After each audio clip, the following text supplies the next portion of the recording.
was struck by your talk about how Earth rights have been dealt with in the United States over the years. And we've been talking a lot the last couple of days about how this concept of Mother Earth and Pachamama and the rights of Mother Earth is quite foreign to most Westerners. But actually, this concept of Earth rights has been pushed forward quite a lot in the United States in recent years, hasn't it? You know, that's true. And I think, and it doesn't come out of, a vacuum. It doesn't come out of nowhere. I think, up until the last 100, 200 years, the concept of that animal or flora or anything about the earth, that it had any sort of feeling or consciousness, up until the last several hundred years, that was considered laughable. And I think what we've seen, as we've seen people's movements like abolitionists, like suffragists and others, is those people's movements have managed to expand the body of rights, that is, expand who is recognized as having rights under law, in the United States as well as in the UK with abolition.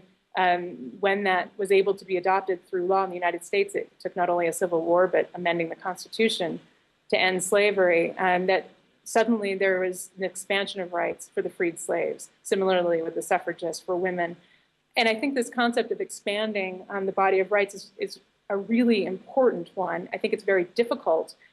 Professor Christopher Schoen, who's an environmental law professor here in the United States, wrote back in the 70s a very important law review article called "Should Trees Have Standing?" and we discussed this concept of how difficult it is for those of us with rights to conceive of those without rights, that is, the rightless, having, the idea of actually recognizing that they have rights and putting that into law, how difficult that is for us, those with rights, to recognize rights for the rightless. But that is exactly what people's movements do. And now this movement, budding movement, to recognize rights of nature. So there is a lot of history to it.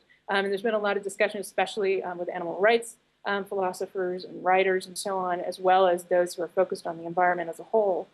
And it's up until 2006 when we worked with the very first community in the United States, Tamaqua Borough, to draft the first in the nation law here in the United States that recognized rights of nature. So taking all of that discussion and writing and philosophy and putting it in practically into a community and into law. So it's been, I think, a long time coming, but I think it's very necessary that this is happening, and this conference is providing, I think, a big push for that to go forward.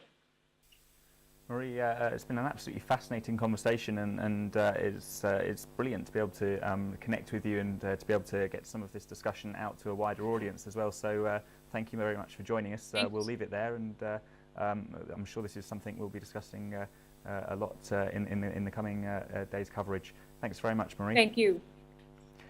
Okay, that was Marie Margill of the Community Environment Legal Defence Fund. We will be going back to Cochabamba shortly, hopefully, for some more interviews. So we'll line them up now.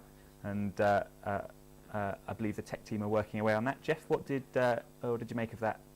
It was quite interesting to me. I mean, it's something that I think Marie, in some senses, said a lot more eloquently. The same things I was trying to express before that interview, is that this concept that there are rights that go beyond human rights is not foreign. It's just how far are you willing to give rights to others?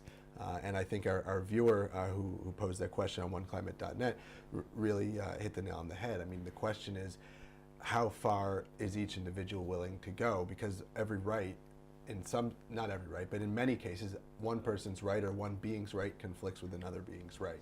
So then how do you draw those lines, and how do you determine which rights win out in cases like that? And that's, I think, where the real struggle is. The struggle isn't necessarily between, do non-human beings have rights or not? The struggle is how many rights, and what do we do when those rights conflict with each other or with rights of human beings.